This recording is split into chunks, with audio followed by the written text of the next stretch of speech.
Hey everyone, how you guys doing? I'm hoping I hope you're doing well. And today we're going to be talking about protein synthesis, which is in two parts, but we're going to talk about the first part, which is called transcription. So if we go to our next slide, here's an overview of the entire protein synthesis, but like I said, we're only going to do the first part. So the first part is called transcription. And this is where the DNA transcribes a message into mRNA.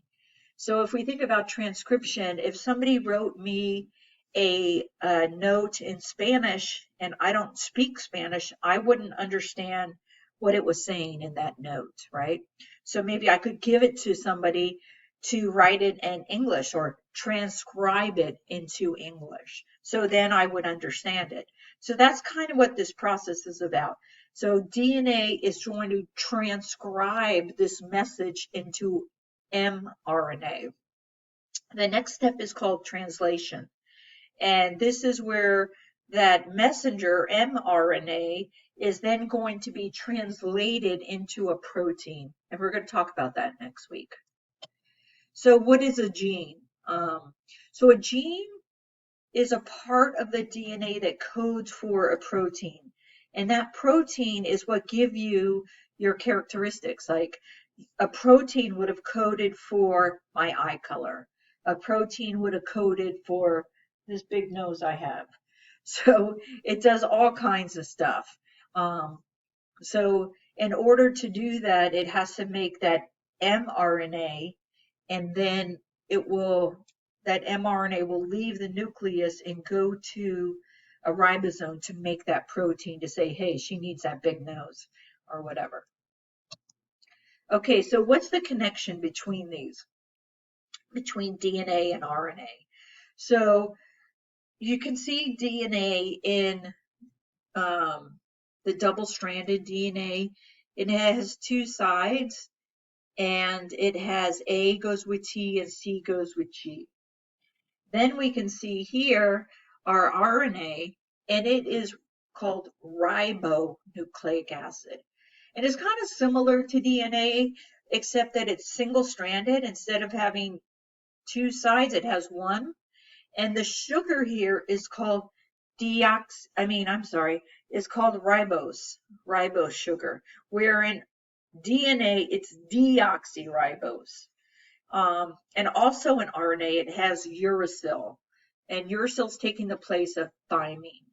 So if we looked at let's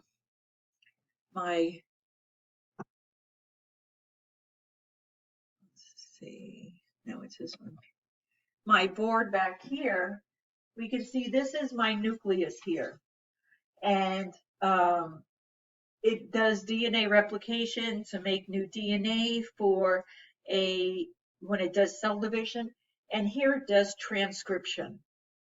So we have our DNA here, which is double-stranded, see, double-stranded, and I have A goes with T, which is adenine and thymine, and C goes with G, which is cytosine and guanine. And then we're going to make that messenger, and that's mRNA. So if we look down here, it's a single strand here, as you can see in the picture, and A is going to go with U, which is adenine and uracil, and still C is going to go with G. And once this is made, it's going to then leave the nucleus here. So the neat thing about it is in the nucleus, the DNA can never leave the nucleus because it cannot fit through these pores. So that's why it has to make a messenger, which is like half the size of it, because it can then fit through these pores in the nucleus and come out like this. So that's kind of basically what transcription what transcription is. So if we come back here, we're back at, let me see this. So here it's the same thing I just described to you. We have RNA, which is a single strand.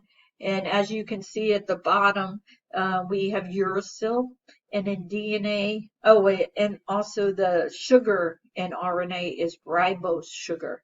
And then in our DNA here, we have a double strand. We have that cytosine goes with guanine, right? Cars in a garage. And then we have adenine and thymine together, apples in a tree. And their sugar is deoxyribose. So kind of an overview here. The DNA strands separate. So you can kind of see in that picture where it kind of comes apart. And one of the sides is going to serve as a template to make that mRNA. So once it's made, because it's only made for a gene, it's not going to do that whole chromosome or anything. It's just going to do a short part of it. It's going to then leave the nucleus out of that pore that we saw.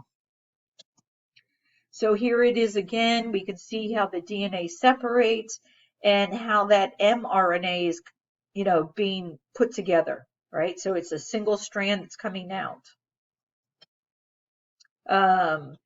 So again, its transcription occurs in the nucleus, right? Because the DNA is in the nucleus, and that's how it's made from the from the DNA. So, and remember, the DNA never leaves the nucleus. So therefore, it can only happen in the nucleus. And then once it's made, it's called mRNA or messenger RNA, and it will then leave the nucleus.